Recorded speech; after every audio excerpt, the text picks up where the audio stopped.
मैदान पर सुपरहिट साबित हुई झारखंड इलेक्शंस में। क्या कुछ रहा इस इलेक्शन में, क्या कुछ सार निकल कर आए, जानने के लिए चलते हैं रजत राकेश टंडन के पास। बिल्कुल, देखिए आप मैच की बात कर रहे थे और जो झारखंड का मैच था, अगर उसमें कहा जाए कि man of the match Hemant Soren है तो बिल्कुल गलत नहीं होगा। इस समय एक्सक्लूसिव बातचीत करने के लिए हेमंत सोरेन साहब हमारे साथ मौजूद है।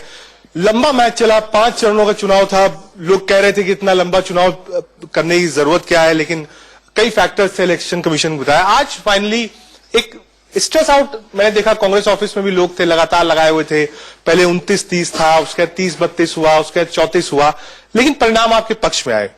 सीधा सवाल पहला यही है, कौन सा ऐसा मुद्दा था जिसको आप पकड़ के रखा आपने और उससे डाइवर्ट नहीं हुए, जिससे आप मैजिकल फिगर्स के पास बिल्कुल पहुंचे? वो थे रघुवर दास जी और उनके पूरे 5 साल के कार्यकाल। हमने उसी को पकड़ के रखा और लोगों के सामने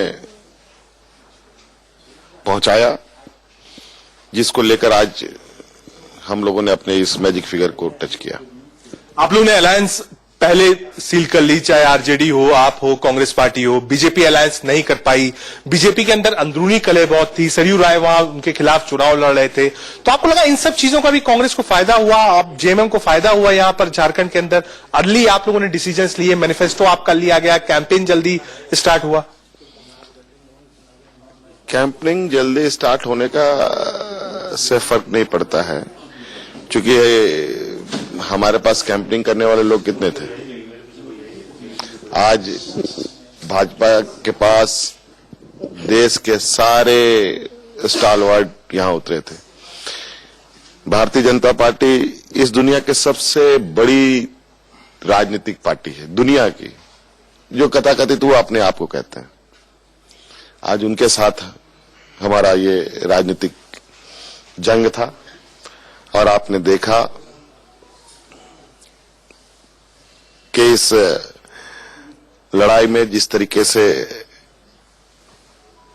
हम लोग लड़े, उनके धन बल की जो चालें थी वो धरी की धरी रह गई और आखिरकार जन बल की ये जीत हुई। नरेंद्र मोदी अमित शाह जब प्रचार कर रहे थे तो वो 370 की बात कर रहे थे, राम मंदिर की बात कर रहे थे, एनआरसी की बात कर रहे थे, सीएए की बात कर रहे थे।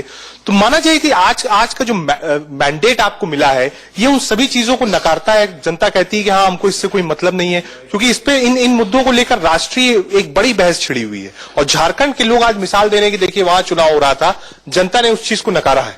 भाई साहब, अगर आप जिंदा रहेंगे तब ना एनआरसी और सीएए की बात करेंगे, कैब की बात करेंगे। यहाँ की तो स्थिति यह है कि लोग भूख से मरने की स्थिति पर थे। अब बचेगा तब ना ये सारी बातों पर चर्चा करेगा और चिंतन करेगा। ये हालत है। लोगों को रोजगार चाहिए। आज महिलाओं को सुरक्षा चाहिए। आज इससे आप हट करके आप ऐसे चीजों पे लोगों को लेके जा रहे हैं जहां आम जनों को जो परेशानी होनी है या फायदा होना है, वो तो देश के सामने विभिन्न राज्यों में दिखाई दे रहा है। बड़ा फर्क नजर आता है जब लोकसभा का चुनाव होता है तो पूरा मैंडेट बीजेपी को, नरेंद्र मोदी के नेतृत्व को मिलता है। उसके बाद जो मैंडेट नहीं, मतलब एक रीजनल उसमें आप देखिए ज्यादा सीटें बीजेपी नहीं, जितनी सीटें उन्होंने 2009 में जीती थी उतनी ही जीती थी।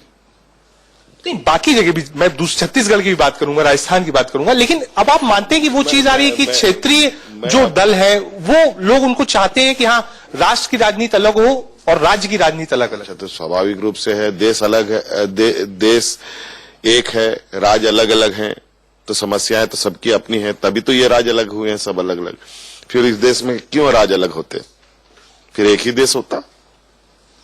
राज्य को तो होना ही नहीं चाहिए था किसी का। हेमंत जी, मुख्यमंत्री की शपथ लेने के बाद पहला वो बड़ा काम क्या होगा? क्योंकि कांग्रेस ने हमेशा किसानों की बात करी है, आपने जमीन की बात करी है, तो पहला बड़ा काम झारखंड के लिए अपनी सरकार की तरफ से क्या होगा? बिल्कुल, हमने सभी किसानों की भी बात करी है, नौजवानों की भी बात करी है, महिलाओं की भी बात करी है, लेकिन बतौर मुख्यमंत्री का एक दृष्टिकोण एक जगह पर जाकर नहीं खड़ा होना चाहिए, उसका दृष्टिकोण का दायरा काफी बड़ा होना चाहिए और इसको लेकर के वो दायरा इतना बड़ा हो जिसमें राज्य का सभी वर्ग शामिल हो और सभी वर्गों के हितों की बातें उसमें की जाए। मेरा आखिरी सवाल, दिन में कुछ तस्वीरें हमने देखी जब आप शिबू सोरेन जी से मिलने गए थे, परिवार के साथ थे। जीत का श्रेय किसको देंगे आप? देखिए, इस जीत का श्रेय सर्वप्रथम तो राज्य के मतदाताओं को मैं दूंगा और हमारे आदरणीय गुरुजी का जो समर्पण भाव से इस राज्य में जो इन्होंने दिया है अपने पूरे बचपन, जवानी, बुढ़ापे का, आज जो इन्होंने इस राज्य को, इस देश के मानचित्र में एक अलग पहचान बनाई है, आज कहीं न कहीं ये बात मन को सुकून देता है कि अब जिन लोगों ने ये राज बनाए हैं, अब वही लोग इस राज्य को संवारेंगे। बहुत शुक्रिया हमसे बातचीत करने के लिए। और झारखंड के और भी जितने स्टार्स हैं वो इंडिया न्यूज पर लाइव आपको मिलेंगे। आप देखते रहिए इंडिया न्यूज।